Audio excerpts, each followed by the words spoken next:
There are a large number of different online methods for making money, but publishing books to Kindle is one of the most underutilized and potentially profitable.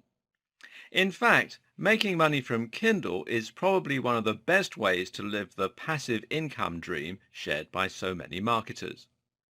This is an opportunity to make money while you're sleeping, while you're on holiday, or while you're busy with other tasks.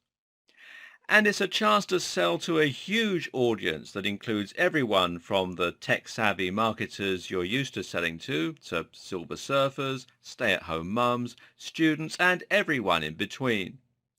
In 2010, Amazon announced that ebook sales had surpassed paperback sales on Amazon, which should tell you just what a gigantic market you have to tap into here. This is a far cry from selling a make money ebook via a sales page on your website, which will only appeal to a relatively small audience. How much profit can you make? It's massive. Some people are making several $100,000 a year from Kindle, and once they've set that business up, they don't have to do anything much to maintain it. Selling books on Kindle is also a fantastic side business. It's a brilliant way to diversify and to give yourself an additional income stream, and it's also a great way to make your business more resilient in the face of market changes. You can reuse old materials this way and even use it to promote your other websites, products, and other businesses. Oh, and guess what else? It's actually really easy and incredibly scalable. Unlike creating mobile apps or websites, you don't need any particular skills, other than the basic ability to write, though that's negotiable too, and you can have an ebook up and running and for sale on the marketplace in a matter of hours. But there are, of course, caveats. Making money on Kindle isn't easy if you don't know what you're doing. It's a very saturated market, with 4.3 million ebooks available in the US right now, and there are several irritating catches, like the high commission that Amazon charges, that you need to be aware of. What you really need is some kind of map, almost like a guidebook that can help you to find your way through the world of Kindle publishing, to avoid the pitfalls and problems along the way, and to give yourself the highest chance of success. And guess what? You've got one. In this video series, you will learn how the Kindle ecosystem works and how to thrive in it, how to create and publish your own books, how to navigate the sometimes confusing taxes, commissions, and legal aspects, how to promote your ebooks, how to handle reviews, how to use basic SEO to make your books easily discoverable, how to price and package your books for optimum sales, how to create ebooks quickly even if you don't know how to write, how to future-proof your business against future changes, and how to diversify and appear on other e-readers. Even if you don't have any prior experience in making money online, running a blog, or creating content, you'll be able to create something quickly and easily and have your own book getting downloads and making money on Kindle within days. To begin with, you might make a few dollars a week, but if you follow the advice in the rest of this series, you could potentially be earning thousands in next to no time. And the really exciting thing? That will make you a professional author and publisher. Are you ready to dive into the world of Kindle publishing? Then let's get started, and we'll do that in the next video. Before we go any further, it will probably be a good idea to take a look at exactly what the Kindle is and what it's all about. To that end, Kindle began life as a hardware device from Amazon, although it's grown beyond that now. The Kindle name was originally the brainchild of branding consultants Michael Cronan and Karen Hibner, while the device itself came from Amazon's Lab 126. The first device was released in 2007 and looked quite different to the ones we know today. Nevertheless, the original Kindle still set the tone for what we have come to expect from these devices. The main innovation with the Kindle is the e-ink display. This means that the display actually uses real ink, which is arranged on the screen as pixels, just in the same way that regular screens use pixels made of light. This gives the device a number of unique advantages above and beyond more traditional e-readers. For starters, e-ink displays are matte and non-reflective. This means they can be read in direct sunlight without any glare or eye strain. In terms of the way reading a Kindle feels, it's actually very similar to reading a real paper book. Another big advantage of the e-ink display is that it doesn't require any energy to keep it on. Once the page has loaded, the ink remains in place with no further power. This means Kindles can last weeks between charges and that an image can even be displayed when the screen is off. This made the Kindle a huge hit over other e-book readers at the time, which could be uncomfortable to read and would regularly need charging. On the downside, the e-ink display does have some limitations. One is that it's only available in black and white, for now, which limits the enjoyment of, say, reading comics. Another limitation is that e-ink displays are slow to refresh, which means they can't be used to watch videos or play games. In some ways, though, this can be viewed as a good thing. It means the devices will be solely used for their specific purposes. This focused functionality ensures that people who have Kindles will be using them for reading. Kindle devices vary in terms of their hardware buttons, but most use two buttons on either side to facilitate turning the page forward and backwards. Each side has both buttons to allow for one-handed reading, and a D-pad with the selection button in the center is used for selecting menu items and browsing the store, while later models feature a touchscreen for keyboard input and navigation. Some Kindles now feature backlighting to enable reading in the dark. All of them are designed to be incredibly light and easy to carry around. Originally, the Kindle was white in color with a 6-inch display and a 250 megabyte internal storage. This original model also had expandable storage via an SD card slot and was co-designed with Qualcomm to connect to the web via 3G anywhere in the world. This first generation sold only in the US and was later updated with an XL version that increased the screen size. Kindle 2 hit the stores a while later and was still white in color, now with a 1.4 gigabyte internal memory and a text-to-speech option for reading music aloud. It was slimmer too and came to international markets as well. The third generation of Kindle made the device a matte black stroke charcoal grey, which would remain the chosen color. This edition came with a keyboard and was dubbed the Kindle keyboard.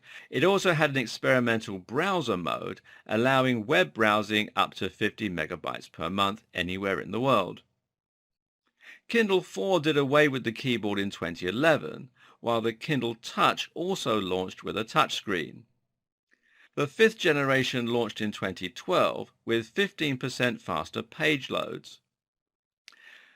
The Kindle Paperwhite, meanwhile, boasted a higher resolution, near XGA at 258 by 1024, and a built-in LED for nighttime reading. The Paperwhite 2015 was released in 2015, funny that, and has improved ability to display PDF files, allowing users to do things like select text. It also has translation capabilities, a 6-week battery life, when used for around 30 minutes each day on average, and better formatting capabilities, including a new font called Bookerly. There is also a modern update to the traditional Kindle, the Kindle 7, which was released in 2014. This model is a basic Kindle with a touchscreen and has a 1 GHz CPU. Another modern model is the Kindle Voyage, which came out in 2014 with a 6-inch 300 ppi e-ink display and an adaptive LED that responds to the lighting in the environment. The Kindle Fire is a more traditional Android tablet that carries the Kindle name. This is a device that looks and feels a lot like your typical Nexus device and which has access to the Amazon App Store. That means it can be used not only to read your selection of Kindle books, but also to handle a number of other activities, playing Angry Birds or watching YouTube, for example. Although the three Kindle Fire tablets are Android devices, they have a secondary skin provided by Amazon called Fire OS, which makes them look and behave differently. Unlike other Kindles, there is no 3G option for Kindle Fire, and the screen is a regular tablet screen that can produce a fair amount of glare. Perhaps the most important aspect of the Kindle is the Kindle Store. The Kindle Store is basically a marketplace and distribution platform that allows users to browse and purchase ebooks. This works like an app store or like the regular Amazon store, in that users search for titles using the usual search box, you can see right here, and then just click to buy. Once they do that, the book will then be downloaded to their device and they can start reading it from their personal library. The Kindle Store is actually bigger than that though. For instance, users can also download Kindle apps in order to access their Kindle books on their smartphones. With the Kindle app for Android and iOS, a user can browse their library and read their selection of books. At the same time, they can also browse the store in order to purchase new books. Books on Kindle devices and the app will be automatically synced so that you can stop reading on your Kindle and then pick up from where you left off on your mobile. For example, when you're bored in the queue at the bank or somewhere like that. And this is important for us as publishers, as it means our audience is actually much larger than just the number of people who own Kindles. Likewise, it's also possible to buy Kindle books through Amazon.com. This way, the users elect to buy either the physical or the digital version. As you can see here, you can get either the hardcover or you can get the Kindle edition, and they've got different pricing as well. The Kindle edition is always somewhat cheaper. And subsequently, the file will be downloaded to the Kindle or they'll be delivered the hard copy. Now, books sold on the Kindle Store are available in EPUB format, and this format allows for certain additional features such as interactive menus, and it helps to keep your books protected. As on Amazon and most app stores, it's possible for users to leave reviews about the books, which can encourage or deter other users from making a purchase. This, as well as factors such as sales and keywords, combine to influence the ranking order of the books for different search strings. This is something we'll be looking at in a lot more detail later in the series. The Kindle Store has recently introduced a number of initiatives. These include a subscription service called Kindle Unlimited and a rental system that allows users to borrow books. We'll look at what both these mean and whether you should opt in or opt out later on. For us, the biggest appeal of the Kindle Store is that it's a ready-made distribution platform. If you can get a book to be featured prominently in this platform, then you can guarantee it will be seen daily by hundreds or thousands of people.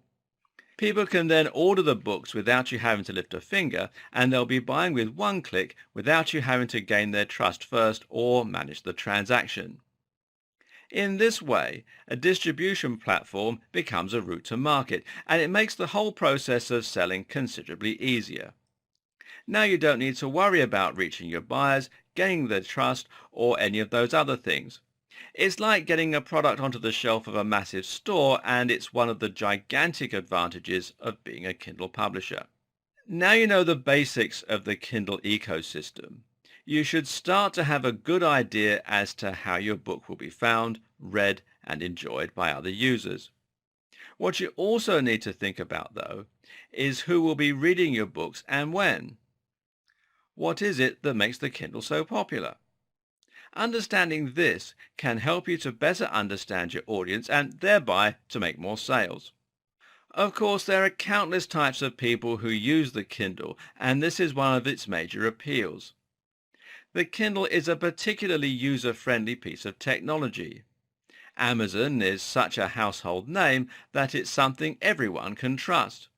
This is important because a lot of older web users often worry about security when shopping online, and this can prevent sales.